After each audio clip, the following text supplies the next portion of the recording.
The Department of Environment and Natural Resources has continued to be at the forefront in ENR management in Cagayan Valley amidst the COVID-19 pandemic and natural calamities. The leadership of Regional Executive Director Gwendolyn C. Bambalan has ushered in new developments which focused on the priority thrusts of Secretary Roy A. Simatu. These are creation of the Regional Environment Law Enforcement Council or RELEC, which formalized the arrangements among enforcement agencies on intensified forest protection and anti-illegal logging, collaboration with DPWH and mining companies for reforestation projects, strengthening of partnership with the LGUs, dialogues with the people's organizations, improvement of forest product monitoring checkpoints,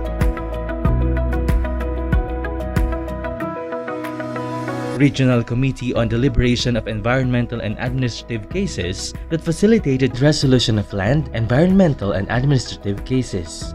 Conduct of regular executive committee meetings and management conferences that ensure transparency and participation in addressing operational problems. These initiatives resulted in the improved performance of Region 2.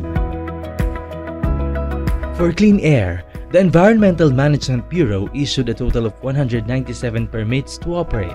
Permits of the more than 900 industries in the region were monitored and the anti-smoke belching campaign was implemented. Ambient air quality monitoring of the Fiesta Airshed was also conducted. Under clean water, 332 discharge permits were issued, while 346 firms were surveyed and 997 establishments were monitored. Ambient water quality monitoring was conducted in priority water bodies and recreational waters. For solid waste management, 39 sanitary landfills and 142 materials recovery facilities were monitored. The closure and rehabilitation of 26 dump sites were also monitored and assessed. Under the Geohazard Groundwater Assessment and Responsible Mining, the Mines and Geosciences Bureau completed 8 vulnerability and risk assessments and 1 karst subsidence assessment.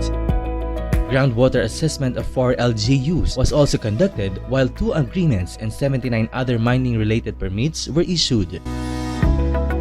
For forest and watershed management through the Enhanced National Greening Program, a total of 1,649 hectares of plantations were established and 1,691,666 seedlings were produced. The 12,902 hectare plantations established since 2018 were maintained and protected. The mechanized and modernized forest nursery, clonal nursery, and individual plus trees were maintained. Soil and water impounding structures were constructed. Through the Forest Land Management Project, 11 agroforestry support facilities were turned over to LGUs and partner people's organizations after their completion. A total of 20,493 hectares of plantations were maintained and protected. The region recorded 240 incidents of apprehension with a total volume of 435.71 cubic meters of forest products and 83 units of conveyances apprehended. 59 cases were filed in court and 27 persons were convicted for violation of PD 705. A total of 11,400 kilometers of forest conservation areas were patrolled. Using the Lawin Forest and Biodiversity Protection System were identified threats addressed. Under biodiversity conservation, the 14 protected areas were protected and maintained through survey, biodiversity monitoring, and protected area management board meetings.